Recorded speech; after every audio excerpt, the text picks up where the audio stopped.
حي على الفلاح ثم قست قلوبكم من بعد ذلك فهي كالحجارة أو أشد قسوة وإن من الحجارة لما يتفجر منه الأنهار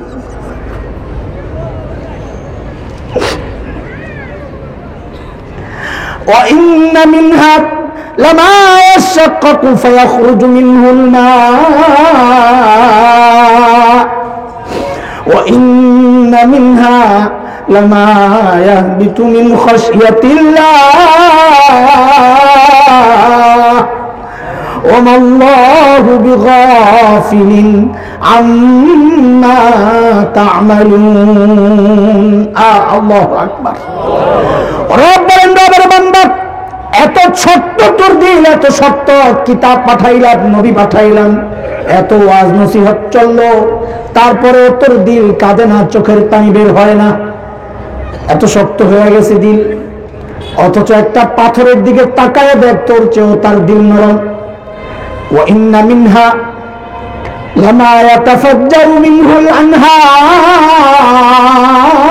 الأنهار পাথরের চোখ বেয়ে বেয়ে ঝর্ণা হয়ে পানিগুলা নিচে পড়ে আর জালিম মানুষগুলা ওই পানির মধ্যে যায় লাফালাফি করে ঝর্ণার নিচে যায় মানুষ লাফায় যখন আমার কলিজায় তখন ভয় লাগে আরে না জানি এই মুহূর্তে রবের গজব নাজিল হয় আল্লাহ এক মাখলুক রবের ভয়ে কান্নাকাটি করতেছে রব ওই দৃশ্য আশরাফুল মাখলুকের সামনে পেশ করেছেন এ বান্দা দেখ এটা দেখা তুই শিক্ষা নিবে থাক দূরের কথা জালেম বান্দা ওই পানির মধ্যে যায়ই না পায় কত খবিশ আমরা চিন্তা করে ও মানুষ ও আমার ভাই ও যুবক ওয়াদা দাও আর কোনোদিন ঝর্ণার পানিতে যায় লাফালাফি করবো না ইনশাআল্লাহ ইনশাআল্লাহ এটা বড় খতরনাক কথা রে ভাই হাত নামাও হয়তো তুমি কোনোদিন ওইভাবে চিন্তা করো নাই চিন্তা করো ওই পানি জেন্টেল পানি না ওই পানি পাথরের কান্নার পানি তোমার খবর নাই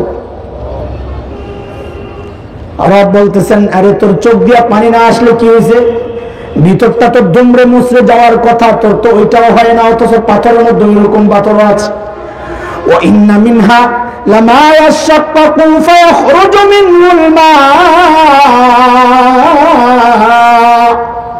পাথর ফাটাইলে বহু পাথর আছে ভিতরে পানি পাওয়া যায় وإن منها لما يهبط من خشية الله বহু পাথর এমন আছে আল্লাহর ভয়ে উপর থেকে গড়ায়া নিচে পড়ে আর মানুষ তোর জন্য এত দৃশ্য এত উদাহরণ আমি আল্লাহ পেশ করলাম অথচ তোর মধ্যে কোনো পরিবর্তন নাই তুই মনে করছস তুই যা করস আল্লাহর খবর নাই শুন ওয়াল্লাহু বিগাফিলিন আম্মা তা'মালুন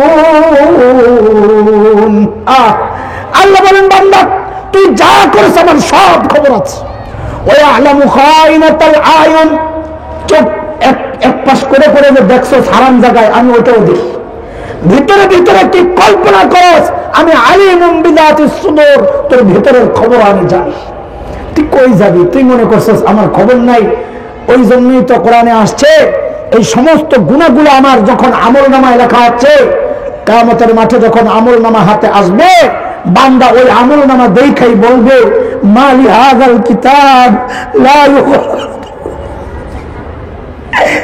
لا يغادر صغيرة ولا كبيرة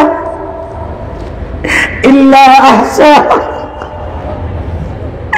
আর এটা কেমন আমলনামা আমার একটা গুনাহ ছাড়ে নাই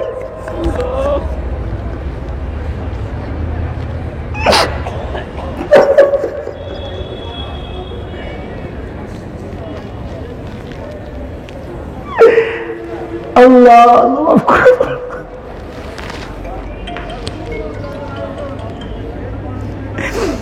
এই যুবক ভাই তোদের হাতে পায়ে ধরে যায় তোদের ওই বয়সটা মাত্র কাটায় আসছে এই জন্য আমরা জানি তুই কোন কোন লাইনে গুনাহ করস কোন কোন লাইনে সময় নষ্ট করস এখন বন্ধুদের সময় দেওয়ার টাইম তুমি পাও রবকে টাইম দাও না আড্ডা দেওয়ার সময় তুমি পাও রবকে টাইম দাও না খেলাধুলার টাইম তুমি পাও রবকে টাইম দাও না আহারে বন্ধুদের সাথে ঘোরাঘুরির টাইম পাও রবকে টাইম দাও না খেলা দেখার টাইম পাও রবকে টাইম দাও না সিনেমা দেখার টাইম পাও, রবকে টাইম দাও না।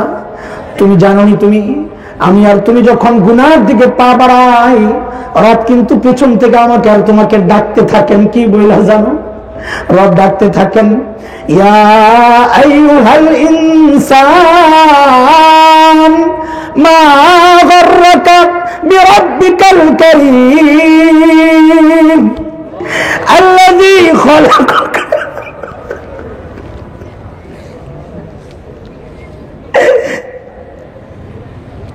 আল্লাহ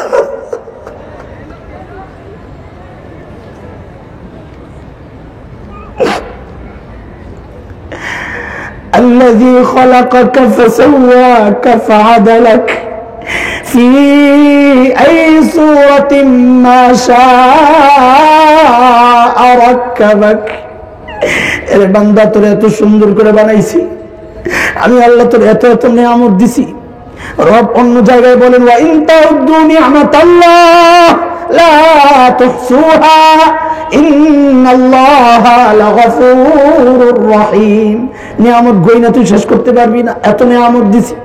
এত নিয়ামত পাওয়ার পরেও তুই ওই কারীম রবে ভুলে গেলি। কে তোরে ভুলাইয়া দিল? কে তোরে ধোঁকায় ফেললো? কি পাইছস? আমার চেয়ে বড় নিয়ামত তুই কি পাইছস?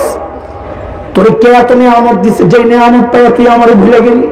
আমি আর তুমি যখন গুনার দিকে পা বাড়াই দিচ্ছ, রব কিন্তু পিছন থেকে ডাকতে থাকে। এখন থেকে গুনার দিকে পা বাড়ানোর সময় চিন্তা করবো, আমার রব আমার ডাকতেছে, আমি কই যাই। ইনশাআল্লাহ চিন্তা মাথায় ঢুকে গেলে একবার বান্দা গুনার দিকে পা বাড়াবে না ইনশাআল্লাহ। এর যুবক, তুমি তো এখন রবরে টাইম দাও না, মা বাবারও তো এখনকার পোলাপাইন টাইম দেয় না। অথচ ঘরের মধ্যে জান্নাত তৈরির মেশিন, নিজের ঘরের মধ্যে জান্নাত তৈরির মেশিন। আমার মতন পোড়া কপাল যেগুলা, এগুলা এখন বুঝে কি নিয়ামত হারাইছে। যার এই নিয়ামত আছে থাকতে থাকতে জান্নাত বানাও না, আফসোস করবা। একটা জবাব দাও খালি আমারে। প্রতি বছর বছর হজ করে, উমরা করে এমন মানুষ আছে বহুত। বলেন তো আপনারা, এমন কোন আলেম দুনিয়ায় কি আছেন যে গ্যারান্টি দিবেন তার একটা হজ আল্লাহ কবুল করেছেন? আছে কোন গ্যারান্টি? আল্লাহু আকবার, আল্লাহু আকবার। অথচ আল্লাহর নবী কি বলেন জানেনি? আল্লাহর নবী বলেন, কোন সন্তান যদি তার মা বাবার মুখের দিকে মায়ার নজরে তাকায়, আল্লাহর নবী বলেন এই নজরের সাথে সাথে আল্লাহ তাআলা তার আমলনামায় একটা কবুল হজ আর উমরার সওয়াব লিখে দেন। আর আমি তো হারাইছি, আমার তো নিয়ামত নাই। যার আছে তুই কদর কর, জান্নাত বানার সময় কাজে লাগা। আর সাহাবা কেরাম জিজ্ঞেস করেন, ইয়া রাসূলুল্লাহ, যদি বারবার থাকে, একবার তাকায় আবার মুখ ফেরত আনছে। আল্লাহর নবী বলেন, যতবার তাকাবে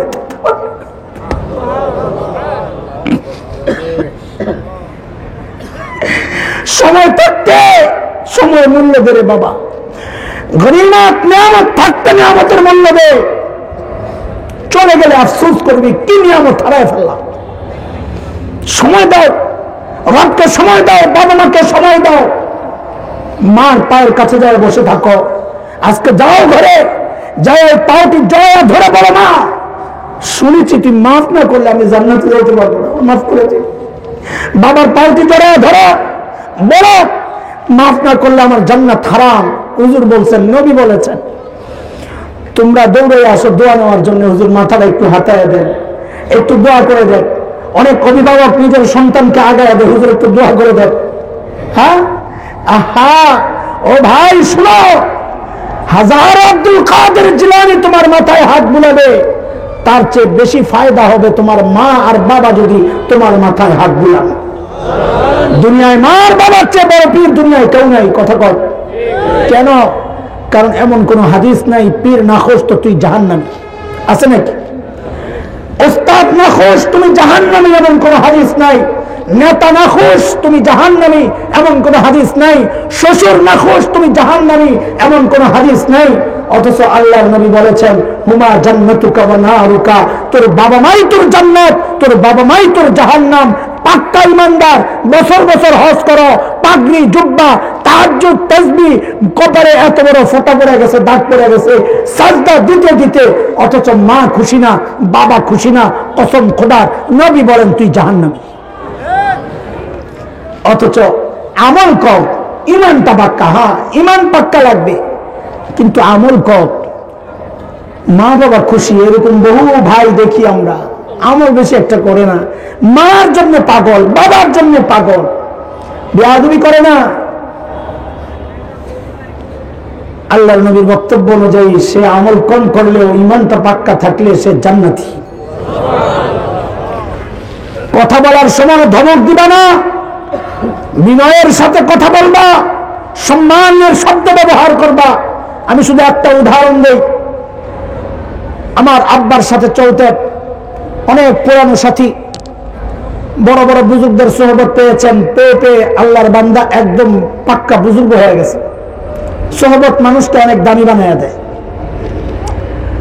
তো আম্মা তখন জীবিত।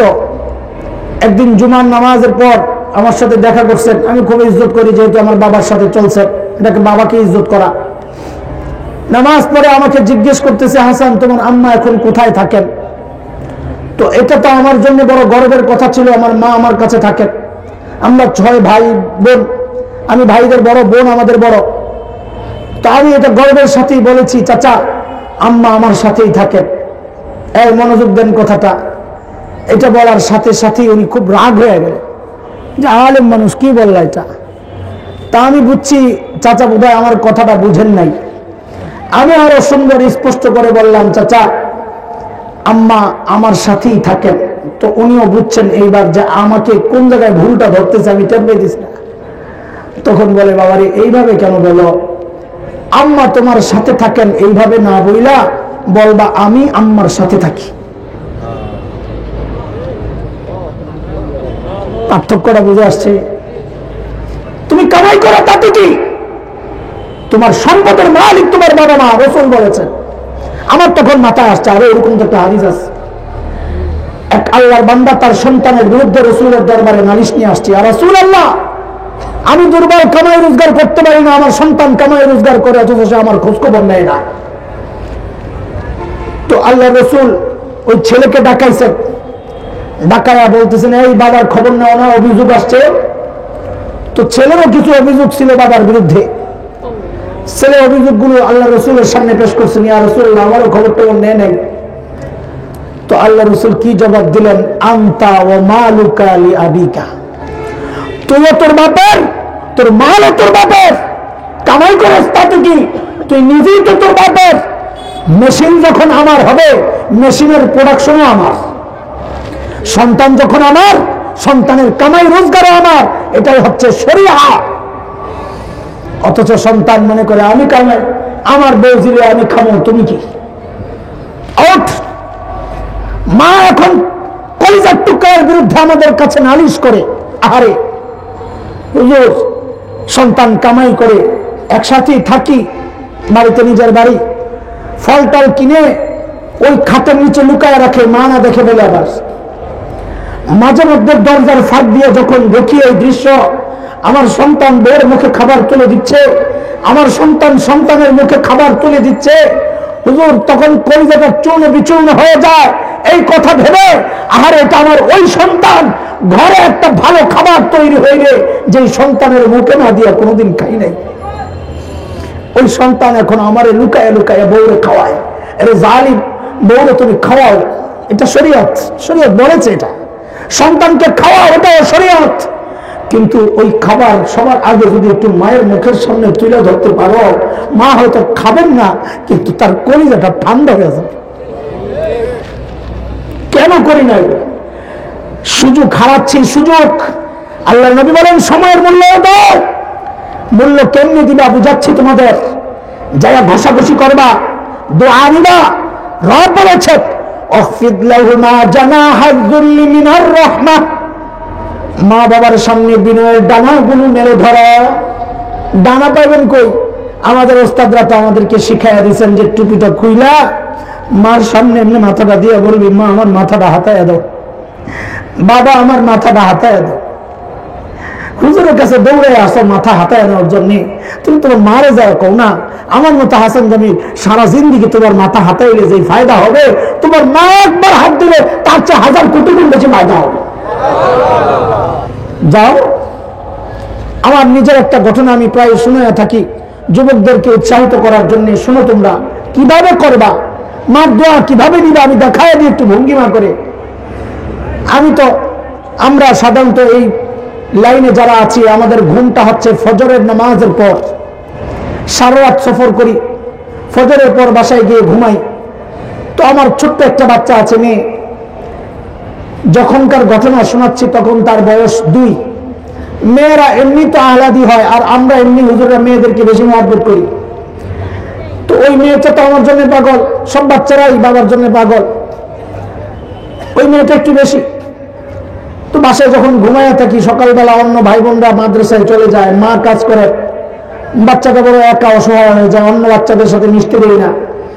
তো সকালবেলা সে বড় অসহায়, এই ইন্দুরের মতো এই ঘর ওই ঘর সারা ঘর ঘুরবে ঘুরবে, একটা নির্দিষ্ট টাইমে যায় যখন আর সহ্য করতে পারতেছে না একা একা, তখন ওই গামছা বা তোয়াইলা নিয়ে ওই কোনাটা নিয়ে আমার নাকের মধ্যে আস্তে ঢুকাই দিবে, কানের মধ্যে ঢুকাই দিত ঘুম ভাঙানোর জন্য।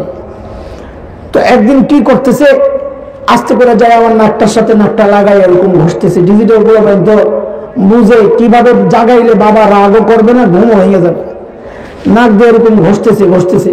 আমার ঘুম ভেঙে গেছে, কিন্তু আমি ঘুমের ভান করে চোখ বন্ধ করে শুয়ে রয়েছি, কারণ আমার কাছে ওই অবস্থাটা বড় ভালো লাগতেছে। এটা তো বাবাই বুঝবে, যেই বাবা, প্রত্যেক বাবাই বুঝবে তার সন্তান যায় নাক দিয়ে এরকম ঘষলে কি মজা লাগে। আমি ঘুমের ভান করে শুয়ে আছি, চোখ খুলি না। তখন দুইটা জিনিস মনে পড়েছে। প্রথম কথা হচ্ছে, আমাদের বুজুর্গদের একটা কথা আছে যে আমরা অনেক সময় দোয়া করি, আমাদের কাছে মনে হয় যে আমাদের দোয়া মনে হচ্ছে কবুল হচ্ছে না, খুব কান্নাকাটি করতেছি, মনে হচ্ছে যেন দোয়া কবুল হচ্ছে না। বুজুর্গরা বলেন না না না, এটা ভেবো না যে দোয়া কবুল হচ্ছে না, বরং আল্লাহ তাআলার বড় ভালো লাগতেছে তুমি রবের দরবারে আইসা এই আকুতি মিনতি করতেছো। যদি দোয়া কবুল করেন তুমি তো যাবাগা, আল্লাহ কয় তুই থাক বান্দা আমার কাছে থাক। আমিও চোখ খুলি না, চোখ খুললি তো যাবে না, ঘুমের ভান ধরে শুয়ে গেছি। হঠাৎ মনে পড়ছে, আহারে পাশের ঘরে আমার মা ঘুমায় আছে, তারও তো মনে হয়, মনে চায় যে তার সন্তান যায় নাক ওইরকম ঘষুক, কারণ বাবা মার কাছে সন্তান তো বড় হয় না, পিচ্ছিই থাকে। বুড়া হয়ে গেছে তাতে কি, মার কাছে তো পিচ্ছি। দৌড়ে উঠছি, উঠায় মার রুমে যায়, মার নাকটার সাথে যায় নাকটা এরকম ঘষা শুরু করছে। মার তো ঘুম হয়ে গেছে, লাভ দিয়াই উঠছে, উঠায় আমার সাথে সাথে বুকে জড়াই নিছে, শিশুর মতো হাউমাউ করে কান্না শুরু করছে। আমি বুঝতে পেরেছি যে আমার মার অন্তরের প্রশান্তির বরফ গলে গলে চোখ দিয়া ওই পানিগুলো ঝর্ণাকারে বের হচ্ছে। আমি বুঝছি আমিও মিশে আছি, কতদিন মায়ের বুকের সাথে ওইভাবে মিশে থাকি না। কতক্ষণ কান্না করে মা আমাকে ছেড়ে দিয়ে আসমানের দিকে হাত উঠাইয়া বলতেছেন, আমার আদর করে মনি রাখতেন, আসমানের দিকে হাত উঠাইয়া বলতেছেন, আল্লাহ আমার মনিরে তুমি দুনিয়া আখিরাতের বাদশা বানাইয়া দিও। ওরে দোস্ত, আজকে এই যে আপনাদের সামনে কথা বলতেছি, লেখাপড়ার কারণে, যোগ্যতার কারণে আমার চেয়ে কত যোগ্য মানুষ রাস্তায় ঘুরতেছে। মাদ্রাসায় বরাবর 1 নম্বর হয়েছি, ঠিক পড়াশোনা এরকম করি নাই, ওস্তাদদের জুতা টানতাম, ওস্তাদদের খিদমত করতাম, আর এই শেষ বয়সে মা বাবার খিদমত করে দোয়া নিছি বলে আজকে আল্লাহ তাআলা গোটা দুনিয়া ঘুরাচ্ছেন, সমস্ত ওলামায়ে কেরামের মহব্বতের মাহবুব বানাইছেন। দোয়ার জন্য ওলামায়ে কেরামের কাছে যখন যাই, বড়দের কাছে যখন যাই, বড়রা বলে দোয়া এমনি তোমার জন্য করি। আলহামদুলিল্লাহ, আল্লাহ তাআলার শুকর, ওই মায়ের দোয়ার বরকতে আল্লাহ তাআলা দুনিয়ায় জান্নাতের ভেলায় চড়াইয়া ঘুরাইতেছেন। আলহামদুলিল্লাহ। আরে ভাই, হাতে পায়ে ধরি যুবক, তো পায়ে দুটো ধরি, নিজের জীবনটা বরবাদ করিস না, এই বয়সটা বরবাদ করিস না। এই বয়সটা বড় দামি বয়স, এই সময়টা বড় দামি সময়। রব বলছেন, ওয়াল আসর ইন্নাল ইনসানা লাফি খুসর। এই মানুষ সময়ের মূল্যায়ন না করলে আমি আল্লাহ জানিয়ে দিলাম তুমি অবশ্যই অবশ্যই বিপদের ভেতরে পড়ে যাবা, ক্ষতির ভেতরে পড়ে যাবা। কথাটা একটু বুঝা লাগবে। রাস্তা দিয়ে হাঁটতেছেন, রাস্তায় নাপাক ছিল, আপনার পায়ের সাথে নাপাক লেগে পাওটা নাপাক হয়ে গেছে, এটা একরকম নাপাক। রাস্তার পাশে পানি পায়খানার ট্যাঙ্কি, পা স্লিপ কেটে আপনি ট্যাঙ্কির ভেতরে পড়ে গেছেন, তাও নাপাক হয়েছে। বলেন তো দুই নাপাক কি একরকম? একরকম। আল্লাহ তাআলা ওইভাবেই বলেছেন, এ বান্দা লাফি খুসর, ক্ষতিগ্রস্ত বলেন নাই, তুই ক্ষতিগ্রস্ত হবে এটা বলেন নাই। রব বলতেছেন সময়ের মূল্য যদি না দেয় তো তুমি ক্ষতির ভেতরে ঢুকে যাবা, মানে চূড়ান্ত ক্ষতিগ্রস্ত হবা। রবের বক্তব্য চূড়ান্ত ক্ষতিগ্রস্ত হওয়ার অর্থ হচ্ছে তুমি জাহান্নামে যাবা। আপনাদের সামনে কোরআনে কারীমের কিছু উদাহরণ আমি পেশ করব। লম্বা সময় তো নাই আসলে, আপনারা কি কষ্ট পাইতেছেন? অনেক সময় হয়ে গেছে, আপনারা তো না বলবেনই আমি আসছি মেহমানকে আর অসন্তুষ্ট করবেন, এটা তো বুঝি। আসলে তো কষ্ট হচ্ছে, লম্বা টাইম বসে আছে। জরুরি কিছু কথা, সবসময় তো আর আপনারা আমাদেরকে ডাকবেন না, আমরাও সবসময় আসতে পারবো না। সুযোগ পাইছি আজকে, মাওলানা বারবার তাগাদা দিয়েছেন, একটা সুযোগ খালি হয়েছে। এই ডেটটা একজনে নিয়েছিল, হঠাৎ কোনো এক কারণে ডেটটা ক্লোজ হয়েছে। এই সুযোগে মাওলানা দাওয়াত দিচ্ছেন, ভাই এলাকার সাথে আমার মহব্বত আছে, আমার শৈশব কেটেছে এই এলাকায়, আর যাবার যখন পড়ি হেফজখানায়, তো ওই কারণে একটা মহব্বত বেশি এই এলাকার জন্যে, সেই হিসাবে আসা। মুহতারাম হাজরিন, একটু জরুরি কথাগুলো আপনাদের সামনে আমি খুব সংক্ষেপে বলে শেষ করব। একটু সুন্দর থাকবেন ইনশাআল্লাহ। যার কষ্ট হয় চলে যাবে, কোনো সমস্যা নাই। যে কয়জন থাকে আমরা একজন নিয়েও কথা বলতে পারি, একজন নিয়েও কথা বলতে পারি। আমরা ইসমাইল শহীদ রহমতুল্লাহ আলাইহির রুহানি সন্তান। শাহ ইসমাইল শহীদ রহমতুল্লাহ আলাই দিল্লি জামি মসজিদের 2 ঘন্টা বয়ান করছেন। 2 ঘন্টা বয়ান করে যখন যাচ্ছেন, সিঁড়ির মধ্যে নামার পর এক গ্রাম্য মানুষ হাফাইতে হাফাইতে আসছে, আইসা জিজ্ঞেস করতেছে যে ইসমাইল শহীদ রহমতুল্লাহ আলাই তার বয়ান কি শেষ? বলে কেন? আমি বয়ান শুনতে আসছি। তো বলে বসো। তো সিঁড়ির মধ্যে বসাইয়া ওই 2 ঘন্টা যেই বয়ান করছে ওই একজনকে আবার ওই 2 ঘন্টা বয়ান শোনাইছে। আমরা তাদের সন্তান, আমাদেরকে নিয়ে আপনাদের টেনশন করা লাগবে না। আমরা তো নিজেদেরকে অক্ষ করে দিছি এই কথাগুলো বলার জন্য। আপনারাও একটু বসেন, সময়টা একটু অক্ষ করেন, সময়টা মূল্য দেন। যাই তো ঘরে টেলিভিশন ছাড়বেন, টেলিভিশন ছাড়তে ছাড়তে এখন মানুষ ঘুমায়।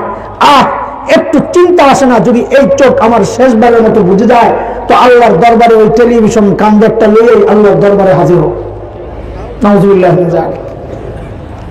কোরআনে কারীমের একটা আয়াত আপনাদের সামনে পেশ করব। একটা, হাজার উদাহরণ আছে ক্ষতির দিকগুলা। কি কি অপরাধ করলে আপনি ক্ষতিগ্রস্ত হবেন। শয়তান আল্লাহকে চ্যালেঞ্জ করেছে, একটা আয়াতে 4টা চ্যালেঞ্জ করেছে শয়তান। কয়টা? 4টা। আমি আপনার বান্দাকে এই 4টা কাজ অপকর্মের মধ্যে জড়াবো। আল্লাহ জানাই দিয়েছেন, আমার যেই বান্দা তোরে বন্ধু বানাইয়া এই অপকর্মের মধ্যে জড়াবে, আমি আল্লাহ জানাই দিলাম ওই বান্দা ক্ষতির মধ্যে পড়ে যাবে। অপকর্ম কয়টা? সূরা নিসা আয়াত 119, 5 নম্বর পারা, হাফিজি কোরআন শরীফের 16 নম্বর পৃষ্ঠা 11 নম্বর লাইন থেকে শয়তানের এই বক্তব্যটা আসছে। রব বলতেছেন, وَلَأُضِلَّنَّهُمْ وَلَأُمَنِّيَنَّهُمْ وَلَآمُرَنَّهُمْ فَلَيُبَتِّكُنَّ آذَانَ الْأَنْعَامِ وَلَآمُرَنَّهُمْ فَلَيُغَيِّرُنَّ خَلْقَ اللَّهِ وَمَنْ يَتَّخِذِ الشَّيْطَانَ وَلِيًّا مِّن دُونِ اللَّهِ فَقَدْ خَسِرَ خُسْرَانًا مُبِينًا। অপরাধ কয়টা? কয়টা? 1 নম্বর, ওয়ালাউদিল্লান্নাহুম, আমি আপনার বান্দাদেরকে পথভ্রষ্ট করব। পথভ্রষ্ট তো বুঝায় পথ থেকে সরায় দেওয়া। শয়তান আমাকে আপনাকে যে পথ থেকে সরানোর চ্যালেঞ্জ করেছে, ওই পথটাকে কোরআনে বলা হয়েছে সিরাতে মুস্তাকিম। কোন পথ? সিরাতে মুস্তাকিম, সরল পথ।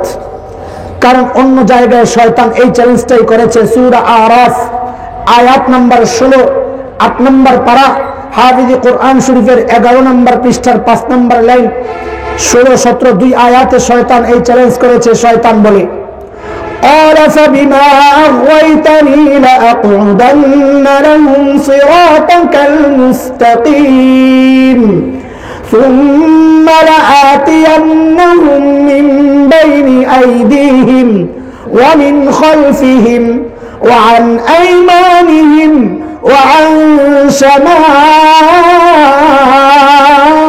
شمائلهم ولا تجد أكثرهم شاكرين।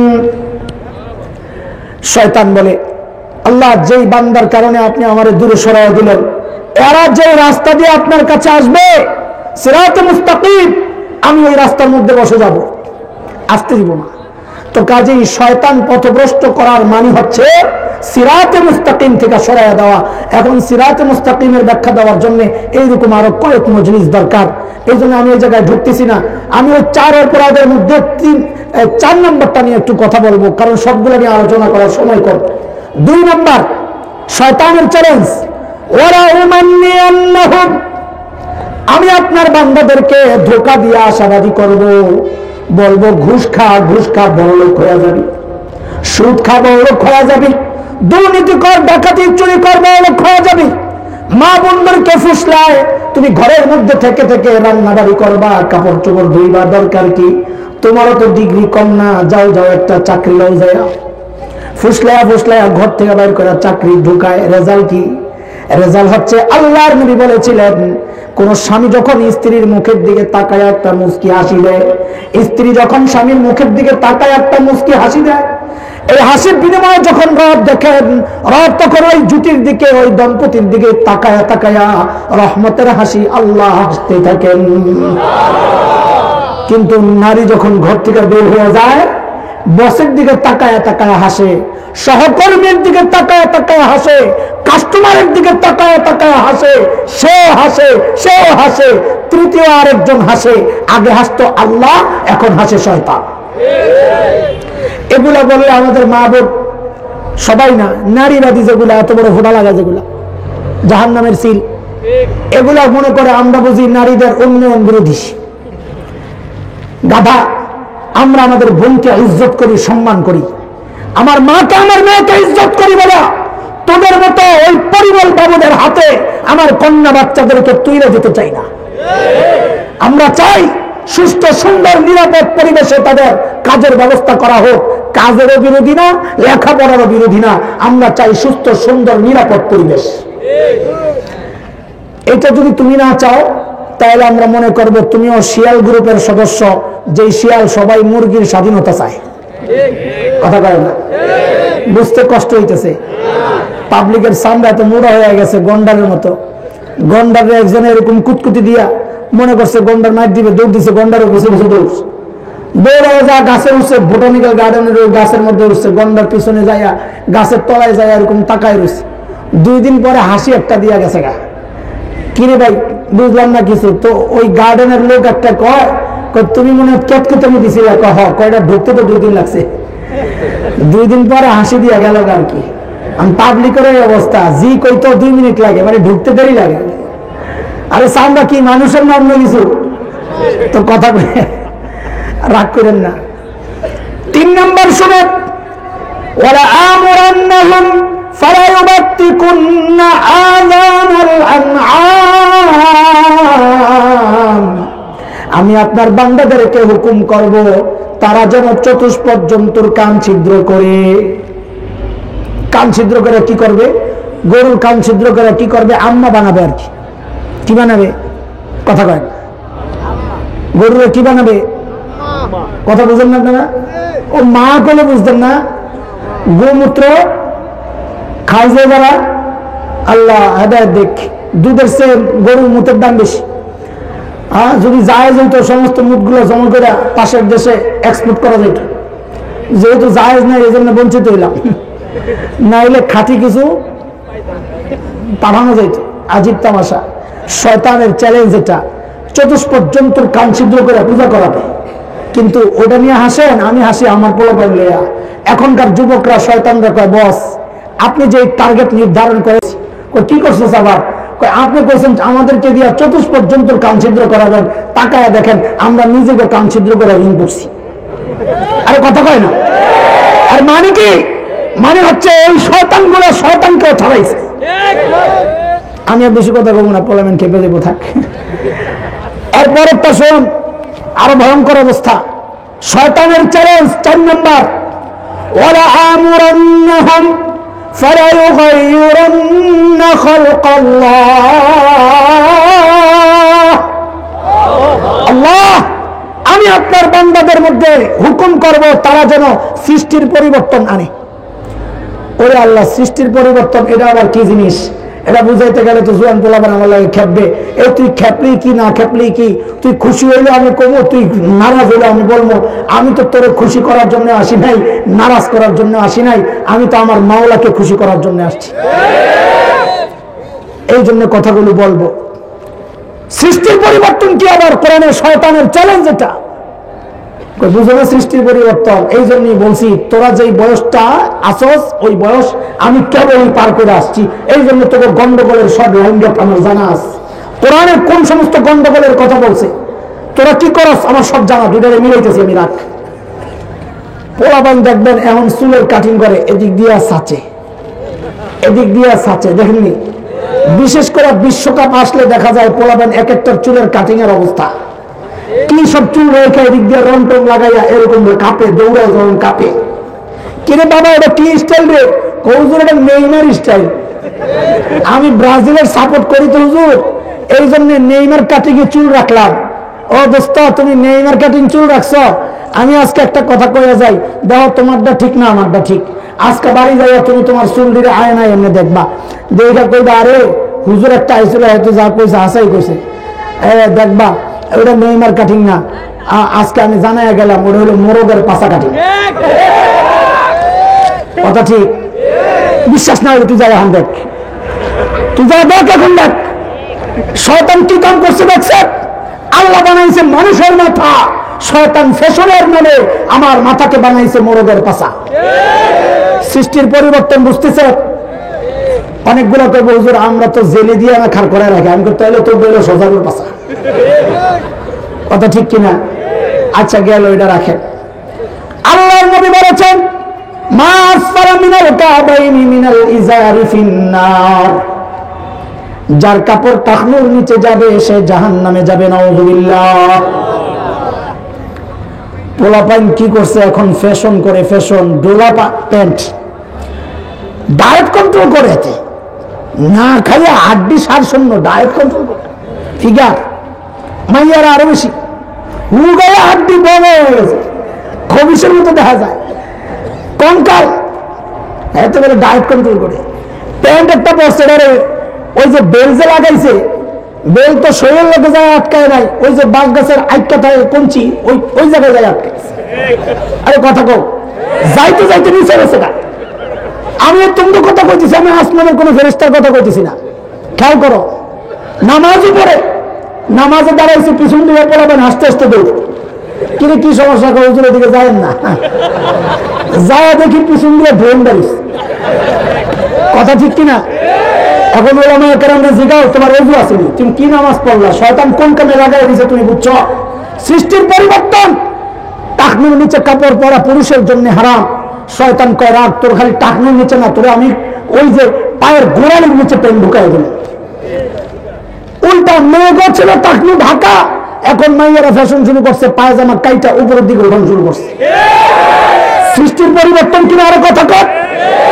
আল্লাহ তাআলা সূরা নূর আয়াত 31-31 18 নম্বর পারা হাফিজ কোরআন শরীফের 12 নম্বর পৃষ্ঠায় পর্দার আয়াত সংক্রান্ত যে আয়াত, ওই আয়াতে রব বলেছেন ওয়ালিয়াদরিবনা বিখুমুরিহিন্না আলা জুনুবিহিন্না, মেয়েরা যেন তাদের জামা কাপড় পরার পর একটা এক্সট্রা ওড়না জড়ায় নেয়, যেন কেন ওয়ালা ইউদ্দিনা জিনাতাহুন্না, যেন তারা তাদের সৌন্দর্য প্রকাশ না করে। সৌন্দর্য গোপন করার জন্য হচ্ছে বোরকা, সৌন্দর্য গোপন করার হচ্ছে হিজাব, সব পর্দা। আফসোস লাগে এখন এই কথাটা ফাঁক দিয়ে বলতে হয়, আমাদের বোনরা এখন হিজাব তো পরে, ওইটা দিয়ে সৌন্দর্য বাড়ানোর জন্য পড়ে। বোরকা তো পরে, বোরকার যে রূহ, বোরকার যে মূল কথা, যে উদ্দেশ্য, যে টার্গেট, সেটা হচ্ছে ওয়ালা ইউদ্দিনা জিনাতাহুন্না, তুমি তোমার সৌন্দর্য প্রকাশ করবে না। অথচ এই রং বেরঙের বোরকা, এই স্টাইলের বোরকা পরে পরে কি বুঝাচ্ছি? আমি আমার সৌন্দর্য আরো প্রকাশ করতেছি।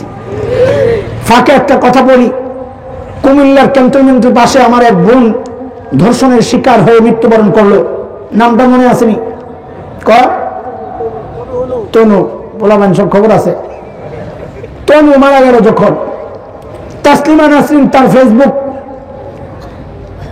আইডিতে একটা পোস্ট দিল যে মৌলবীরা এখন কি করবো? তনু তো হিজাবি, হিজাব পড়ার পরে তনু কেন ধর্ষণের শিকার হলো? দেখছেন নাকি দলিল? মৌলবীরা যে কয় হিজাব পড়লে ধর্ষণ কমে যাবে, ইফতিজিং কমে যাবে, কই তনু তো শিকার হলো। আমি তার ইনবক্সে জবাব দিছি, কারণ তনু যে হিজাব লাগাইছে ওটা ইসলামের না, ওটা তাসলিমার হিজাব। আমি আমার বোনকে বেইজ্জতি করতে চাই না। আমার বোন নির্মম নিষ্ঠুর নির্যাতনের শিকার হয়ে মৃত্যুবরণ করেছেন। আল্লাহ তার সমস্ত ভুলগুলো ক্ষমা করে তাকে জান্নাত দান করে। তাকে উদ্দেশ্য নয়, আমি উদ্দেশ্য ওই কুলেঙ্গারদের বলা। একটা ইবাদতের বুদ্ধি শিখায় যায়, পুরান জুতাগুলো ফেলাইয়েন না। পুরান জুতা দিয়ে এই নিয়তে রাখবেন, এই খবিসটা বাংলাদেশে আইলে এটা দিয়ে পিটাবো, তাহলে এই পুরান জুতা জমাইলেও সব। বুঝে আসছে কথা? এই কবিস আমার এই প্রশ্ন শুই না আর এই উত্তর শুই না, কবিস আমার ব্লক করে দিস, আর ঢুকতে পারি না রাইডিতে। সুবহানাল্লাহ। দোস্ত, পর্দার মাকসাদ কি? সৌন্দর্য গোপন করা। মা ও বোন ও আমার মেয়ে, বাবারে এমন পর্দা করো না যে পর্দার মাধ্যমে তোমার সৌন্দর্য প্রকাশ পায়, তাইলে পর্দা এটা মুনাফিকি হবে। বুঝেন কথা? আল্লাহ তাআলা বললেন ওয়ালিয়াদরিবনা বিখুমুরিহিন্না আলা জুয়ুবিহিন্না, উপরে একটা বড় চাদর জড়ায়া নিবে মেয়েরা, একটা ওড়না খিমার, একটা ওড়না জড়ায়া নিবে। এইবার বলেন তো ওড়না কাদের পোশাক? সবাই তো কয় না। এটা কার কথা? আমার বোনরা বলে না এটা আমার পোশাক না, টি শার্ট লাগাইয়া ওড়নাটারে ফেলাইয়া দিস। পোলায় কয় শয়তান কইছে সৃষ্টির পরিবর্তন আনবে, তাইলে এই ওড়না এখন আমার লাগবে। বিয়ে শাদীর বাড়ি থেকে দেখা যায় ছেলেরা 3 পিস বানায়, ওই যে রঙিন জামা, একটা লম্বা ওড়না কান্দে ঝুলাইয়া দেয় পাও পর্যন্ত। কথাটাও ঠিক কিনা? মাইয়ের ওড়না এখন কার গলায়? শয়তান সৃষ্টির পরিবর্তন কেমনে আনতেছে বুঝুননি আপনারা? আসলটা তো এমন কই নাই, অন্ত খেইবা যাবে সবটি, একটাও যাবি না এই কথা বলার আগে ইনশাআল্লাহ। বুড়ার আগে জান, এটা জুয়ানদের কথাবার্তা। আল্লাহু আকবার। দোস্ত শুনো, আল্লাহর নবী বলেছেন কাসসুস শারিব ওয়া ফুল্লুহা। আল্লাহর নবী বলেন আমার উম্মত দাড়ি ছাইড়া দে, মুছ কাট। কারণ দাড়ি হচ্ছে পুরুষের বৈশিষ্ট্য। কার বৈশিষ্ট্য? শয়তান কয় আমার তো সৃষ্টির পরিবর্তন আনা লাগবে, দাড়ি গুলারে কাটায়া সাফান সাফা কইরা শয়তান আমার চেহারাটারে মেয়ের চেহারা বানায়া ছাইড়া দিছে। কথা ঠিক কিনা? রাত পরে হইতেছি, আসলটা শোন। তুই স্মার্ট হস না দাড়ি কাইটা? এ বেওকুফ, তুই দাড়ি কাইটা নিজের স্মার্ট বানাস? আরে শোন, মানব ইতিহাসের সবচেয়ে স্মার্ট পুরুষের নাম হচ্ছে মুহাম্মদুর রাসূলুল্লাহ সাল্লাল্লাহু আলাইহি ওয়াসাল্লাম। সবচেয়ে সুন্দর চেহারা আল্লাহর নবীর। ওই সময়ের শ্রেষ্ঠ কবি আল্লাহর নবীর সৌন্দর্য দেখে যে বক্তব্য দিয়েছে, কবি হাসান ইবনে সাবিত কি চমৎকার বলেছে। আমার অনুবাদ করা ওই অনুভূতি তোমার দিলের মধ্যে জাগাইতে আমি পারুম না। আরবিটা পড়া যে অনুভূতি আমার দিলের মধ্যে যাচ্ছে।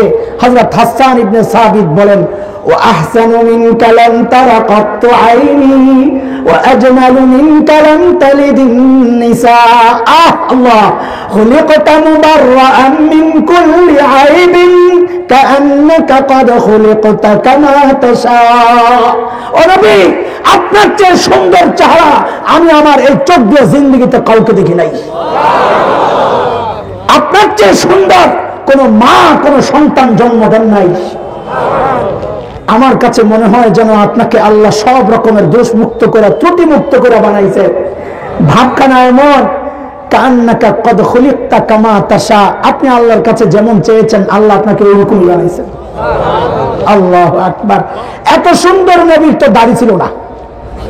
না না, আর না, আদম আলাইহিস সালাম দাড়ি কাটতেন, শীষ আলাইহিস সালাম দাড়ি কাটতেন, ইদ্রিস আলাইহিস সালাম তো কাটতেন, হ্যাঁ নূহ আলাইহিস সালাম কাটতেন। তো এটা বাদ, তাহলে ইব্রাহিম আলাইহিস সালাম কাটছেন, ইসমাইল আলাইহিস সালাম তো কাটছেন, আর তাহলে ইসহাক আলাইহিস সালাম কাটছেন, তাহলে ইয়াকুব আলাইহিস সালাম কাটছেন, তাই না? তাহলে জাকারিয়া, ইয়াহইয়া, মুসা, হারুন, ঈসা, আল্লাহর নবী, আবু বকর, ওমর, ওসমান, আলী, হাসান, হুসাইন, আব্দুর রহমান ইবনে আউফ, ইমাম আবু হানিফা, ইমাম মালিক, ইমাম শাফি, ইমাম আহমদ বিন হাম্বল, হাফেজার মুতাওয়াল্লি সাহেব, শামসুদ্দিন কাসিমি সাহেব, হুসেন আহমদ মাদানী, আসাদ মাদানী, এই মাদ্রাসার মুতাওয়াল্লি সাহেব, এই মাদ্রাসার ইমাম সাহেব, হাসান জামিল সাহেব। তো তুই কাটটা দেখতে কাটলি?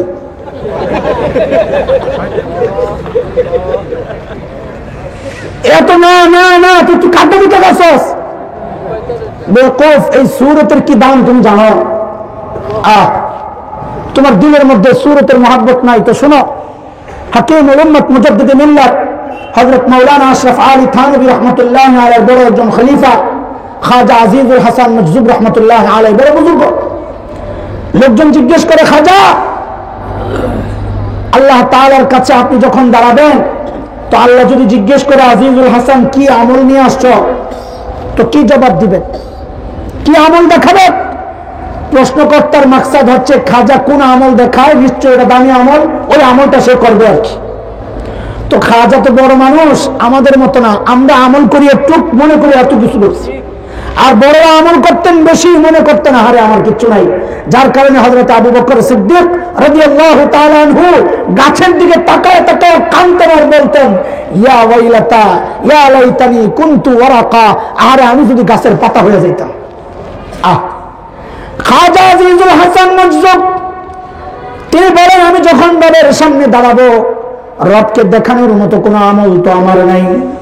হ্যাঁ, একটা কাজ আমি করব, আমি নিয়ত করে রাখছি, আমি আমার দাড়িগুলারে এমনি ধরবো আল্লাহর সামনে, রবের সামনে আমি আমার দাড়িগুলো এমনি ধরবো আর বলবো, তেরে মাহবুব কে রব শবাহত লে করায়া হো,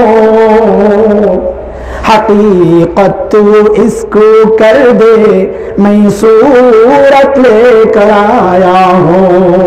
अल्लाहु আকবার, আল্লাহ। খাজা আজিজুল হাসান মজজুব বলে, আমি রবকে বলবো, মাহবুব তোমার সামনে আমার মতো কোনো আমল তো আমি করি নাই, তবে তোমার হাবিবের সূরত ধরে আমি তোমার কাছে আসছি, তুমি চাইলে এবারে হাকিকত বানায়া, বাস্তব বানায়া কবুল করে নাও। ওরে দোস্ত, সূরতের বড় দাম। এক মায়ের কাছে মৃত সন্তানের ছবি, ওই ছবি দেখে দেখে মা চোখে লাগায়, গালে লাগায়, ঠোঁটে লাগায়, বুকে লাগায়, প্রশান্তি অনুভব করে।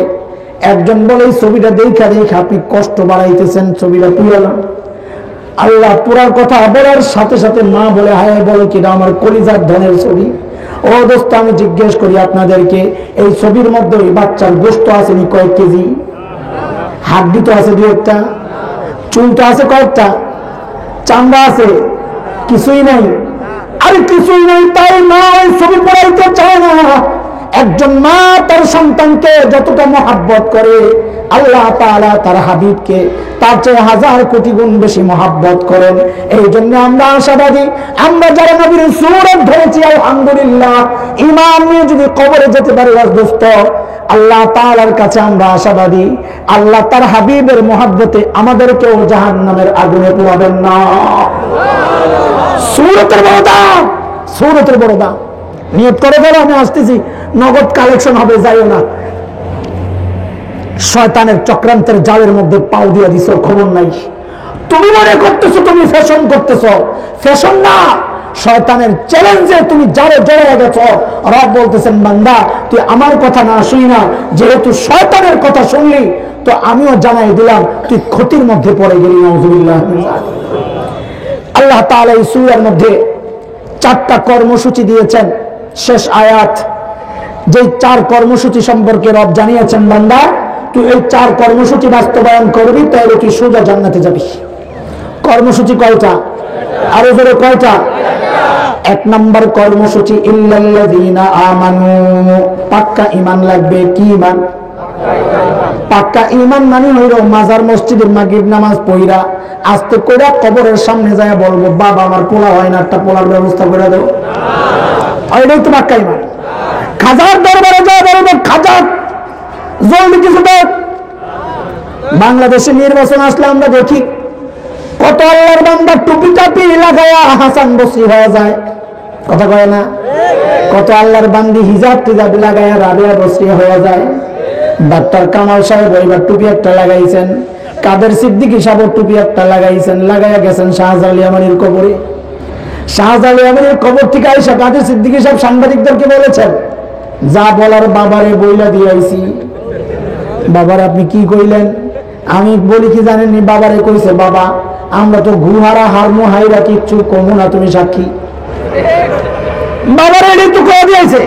আরে দোস্ত বাবারে কিছু বললে ঈমান থাকবে কি থাকবে না? কথা বলেন। মাজারওয়ালার কাছে কিছু চাইলে ঈমান থাকবে কি থাকবে না? মাজারওয়ালার করার কিছু ক্ষমতা আসেনি। আর এত আস্তে কেন জোরে কম? কার কথা এটা? কার কথা? রব কই বলেছেন? ওইটা শোনার আগে তুমি আমাকে জবাব দাও। ওই মিরপুর মাজারে যে শুয়ে আছেন শাহ কি শাহ আলী বাগদাদি, জুনায়েদ বাগদাদি, আব্দুল কাদের জিলানী, মুঈনুদ্দিন চিশতি, কুতুবউদ্দিন বখতিয়ার কাকি, নিজামউদ্দিন আউলিয়া, শাহজালাল শাহপরান, যত আল্লাহ ওয়ালা বুজুর্গ আছেন হক্কানি গুলা পেটওয়ালা গুলা না এটি বাদ। পেটওয়ালা ছিলেন না? এত বড় পেট, সুবহানাল্লাহ। মনে হয় যেন জামা একটা স্পেশাল বানাইয়া ভিতরে মদিনার পানির ট্যাঙ্কি ঢুকাই দিচ্ছে। আমার এক দোস্ত কি কয় জানেন? কয় দোস্ত তুই যাই কস, হ্যাঁ কিন্তু একটা বিপদ থেকে বেঁচে গেছে। আমি কোন বিপদ? এখন তো কত গন্ডগোল, হাত কোন জায়গায় বাঁধবে, বুকে না নাভি বরাবর নিচে? আগে আদিস ভাইরা বাঁধে বুকে, আমরা বাঁধি নাভির নিচে। কয় আর কোনো গন্ডগোল নাই। আমি কি জন্য কয় হাঁটায় না। আমি কই ভবিষ্যতে নামাজই পড়ে না। ওগুলো বাদ। সমস্ত হক্কানি পীর বুজুর্গদেরকে এক পাল্লায় রাখেন, আরেক পাল্লায় আল্লাহর নবী সাল্লাল্লাহু আলাইহি ওয়াসাল্লামের পায়ের আঙ্গুলের একটা নখের কোনা রাখেন। এইবার মহাব্বতের দাবি নিয়ে বলেন ওই পীর আউলিয়াদের পাল্লা ভারী না নবীর নখের পাল্লা ভারী? ওই পীর আউলিয়া তো দূরের কথা, নবীর আল্লাহ কি বলছে ওটা শোন। আমি কয়টা কম? আব্দুল কাদের জিলানীর কিছু করার ক্ষমতা নাই, মুঈনুদ্দিন চিশতির ক্ষমতা নাই। তুই কবি তো শাহজালাল ইয়ামানির ক্ষমতা আছে, আমি কোনো না এটাও নাই। তুই আবার কবি শাহপরানের আছে, আমি কোনো না এটাও নাই। তুই কবি আবার বাগদাদির আছে, আমি কোনো না এটাও নাই। কয়টা কম? একবার গোড়ার বাসন। আল্লাহ তাআলা বলেছেন সূরা আরাফ, এক কানে ভালো করে শোনো, মনোযোগ দিয়া শোনো, কানের সাথে মন রে যোগ করো, দুইটারে একসাথে করে শোনো। এটারে কয় মনোযোগ দিয়া শোনো। আল্লাহ বলেছেন সূরা আরাফ আয়াত 188 188 9 নম্বর পারা, হাফিজ কুরআন শরীফের 14 নম্বর পৃষ্ঠার প্রথম লাইন প্রথম আয়াত। রব্বে কারীম বলেন উল্লা আমলিকু লিনাফসি নাফআন ওয়ালা দাররা ইল্লা মা শাআল্লাহ।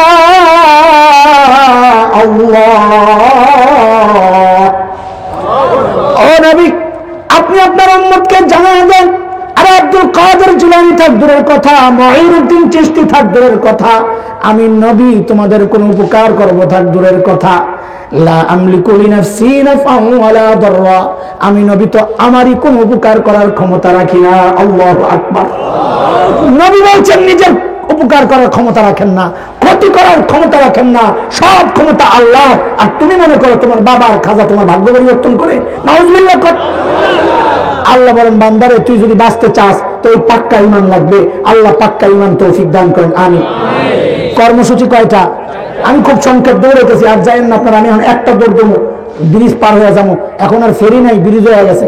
শুনে 2 নাম্বার ওয়া আমিলুস সালিহাত, পাক্কা ঈমানের সাথে নেক আমল লাগবে। কি লাগবে? কিন্তু ওই জটলা বাবাদের আমল লাগে না, জটলা বাবাদের আমল লাগে না। তা হ্যাঁ পাক হয় কোন সময়? আরে কথা কয় না, কোন সময়? গোসল করে না, ওযু নাই, নাপাক, সারাক্ষণ ওই গাঞ্জার মধ্যে যে বসে থাকে আর বলে আল্লাহর লগে আমার ডাইরেক্ট যোগাযোগ হয়ে গেছে দোস্ত, আমল ছাড়া যদি কেউ বলে আল্লাহর সাথে যোগাযোগ হয়ে গেছে, আমি কোরআন দিয়ে প্রমাণ দিব এখন আপনাদেরকে ইনশাআল্লাহ, ওইটার নাম্বার 1 শয়তান। কেন ঠিক কইলেন? তো জবাব শুনেন। দুনিয়ার মধ্যে শ্রেষ্ঠ মানুষ হচ্ছে আম্বিয়া আলাইহিস সালাম। কারা? সমস্ত মাখলুকের মধ্যে শ্রেষ্ঠ, ফেরেশতাদের চেয়ে শ্রেষ্ঠ নবীরা। কথা ঠিক? এর মধ্যে হযরত ঈসা আলাইহিস সালাম একজন নবী কিনা? ছোট বড় নবী, কিতাবওয়ালা নবী। হ্যাঁ, ইনজিলের মালিক, ইনজিল দিয়েছেন আল্লাহ। সেই ঈসা আলাইহিস সালাম কি বলেন শুনুন। সূরা মারইয়াম 16 নম্বর পারার 6 নম্বর পৃষ্ঠার 6 নম্বর লাইন তুই দেখ আল্লাহ কি বলেন। হযরত ঈসা আলাইহিস সালামের বক্তব্য, ক্বালা ইন্নী আবদুল্লাহ আতানিয়াল কিতাব ওয়া জাআলানি নাবিয়্যা ওয়া জাআলানি মুবারাকান আইনামা কুনত ওয়া আওসানি বিস-সালাতি ওয়াজ-যাকাতি মা দুমতু হাইয়্যা। নবী ঈসা বলেন, আমি আব্দুল্লাহ, আমাকে আল্লাহ কিতাব দান করেছেন, নবুয়ত দান করেছেন, আমাকে বরকতওয়ালা বানিয়েছেন যেখানেই যাই। আর আল্লাহ আমাকে দৃঢ়ভাবে হুকুম করেছেন আমি যেন মৃত্যুর আগ পর্যন্ত নামাজ আদায় করি, যাকাত আদায় করি। নবী তাকে আল্লাহর হুকুম করছেন মৃত্যুর আগ পর্যন্ত ইবাদত করতে হবে। আর ওই জটলা বাবারা কয় তার ইবাদত লাগে না, তাইলে সে নিজেকে নবীর চেয়ে উত্তম মনে করলো কি করবে না? শয়তান সিদ্ধান্ত এখনো দিয়েন না, আগে খালি এই কথাটা আপনারা আমার সাথে বলেন, সে নিজেকে নবী ঈসা থেকে উত্তম মনে করলো কি করলো না? তো এইবার বুঝেন, যে নবীকে নিজেকে নবীর চেয়ে উত্তম মনে করে এর পরিচয় কোনটা? এটা শুনেন। আল্লাহ শয়তানকে জিজ্ঞেস করেছে, মা মানাকা আল্লাহ তাসজুদা ইল আমারতুক, আদমকে আমি বললাম সিজদা করতে, তুই কেন সিজদা করলি না রে? কয় আনা খায়রুম মিনহু, আমি আপনার নবীর চেয়ে উত্তম। কাজে যে ব্যক্তি নিজেকে নবীর চেয়ে উত্তম মনে করে তার পরিচয় আমরা আগেই পাইছি, ওটা কি নাম্বার 1 শয়তান। কথা বুঝে আসছে? কর্মসূচি কয়টা? 1 নাম্বার পাক্কা ঈমান লাগবে, 2 নাম্বার কথা কয় না, 3 নাম্বার হচ্ছে এই দুইটার প্রচার প্রসার করাইতে হবে, দাওয়াত তাবলীগের মেহনত অথবা যে কোনো উপায়ে দাওয়াতের মেহনত চালাইতে হবে ইনশাআল্লাহ। রাজি আছি ইনশাআল্লাহ? এই যে টঙ্গী ইজতেমা আগামী 14, 15, 16 তারিখ ইজতেমা জানা আছে না আমাদের? বুধবার রাতেই চলে যাব, বৃহস্পতিবার ফজরের পর থেকে বয়ান শুরু হবে, শনিবার সকালে মুনাজাত হবে, শেষ মুনাজাত। দোস্ত আমরা যাব ইনশাআল্লাহ। যারা যেতে পারবো না তারা সালাতুল হাজত পড়ে, সদকা করে, রোজা রেখে আল্লাহর কাছে দোয়া করব, আল্লাহ এই মুবারক মেহনতের যে ইজতিমা, গোটা দুনিয়ায় দিনকে পৌঁছানোর জন্য যে মেহনতের ফিকির, আল্লাহ তুমি এটাকে কামিয়াবি দান করো। দোয়া করতে পারবো কি পারবো না? ইনশাআল্লাহ। ইনশাআল্লাহ। আল্লাহ বলেন, বান্দা তুই তো দেখি 3টা করে নিছস, ওই 3টা করলে তো তুই স্পেশাল বান্দা হয়েছিস, এখন তোর পরীক্ষা করা লাগবে আমার। জান্নাত দিব কি দিব না, জান্নাত দেওয়ার জন্য তোর পরীক্ষায় ফেলবো। আল্লাহ বলেন এই 3 আমল করলে তুই বিপদে পড়বি মাস্ট। যদি বিপদে পড়স তখন আমি আল্লাহ তোর জন্য 4র্থ নাম্বার একটা আমল শিখাইয়া দিলাম, ওয়াতাওয়াসাউ বিস-সবর, নিজেও সবর করবি, আরেকজনকেও সবরের দাওয়াত দিবি, নিজেও হালাল কামাবি, বউকেও সবরের দাওয়াত দিবি। ও বউ হালাল কামাই, তোমার আমি চাইলেই ইন্ডিয়ান মাসাক্কারি কিনে দিতে পারব না, নিজে হালাল কামাইবা, বাচ্চারা সবরের দাওয়াত দিবা। ওরে বাপ আমি হালাল কামাই, তোর অন্য চাচা আর আঙ্কেলের মতো আমার উপরই ইনকাম নাই, কাজে তুই যা চাস আমি তা তোর দিতে পারবো না। এটা হচ্ছে সবরের দাওয়াত। দেওয়া যাবে কি যাবে না? আল্লাহ বলেন, বান্দা এই 4 কর্মসূচি যদি তুমি বাস্তবায়ন করো, আমি আল্লাহ ওয়াদা করলাম তোমার আমি জান্নাত দিয়ে দিব। আল্লাহ তাআলা সূরা আসরের আলোকে কিছু কথা নিজের ইসলাহের জন্য দাওয়াতের নিয়তে আপনাদের সামনে পেশ করার চেষ্টা করেছি। আল্লাহ জানেন কতটুকু পেরেছি। ও দোস্ত, হাসি মজাকের মাধ্যমে কিছু কথা বলেছি, দুঃখ পেলে ক্ষমা করেন। কথাগুলো কঠিন, কঠিন কথাগুলোকে কঠিন ভাবে বললে আপনার হৃদয়ে আরো কষ্ট লাগতে পারে, এই জন্য হাসি তামাশার মধ্যেই কথাগুলো বলেছি। কিন্তু আল্লাহর হস্তে আপনাদের এক ভাইয়ের এই দাওয়াতটা নিয়ে একটু ঘরে যায় নিজে নিজে চুপচাপ একটু চিন্তা করেন যে মৌলভী সাহেব যে কথাগুলো বলছে এগুলো আমার জন্য উপকারের জন্যই বলেছে, আমি আমার আখিরাত বরবাদ করতেছি দুনিয়ার সামান্য টাইমে। ও দোস্ত, একজন মানুষ যদি দুনিয়ায় 100 বছর বাঁচে তা আমরা হিসাব করেছি আখিরাতের টাইমের মাত্র 2.5 মিনিট। কত? তাও কতদিন বাঁচলে? 100 বছর।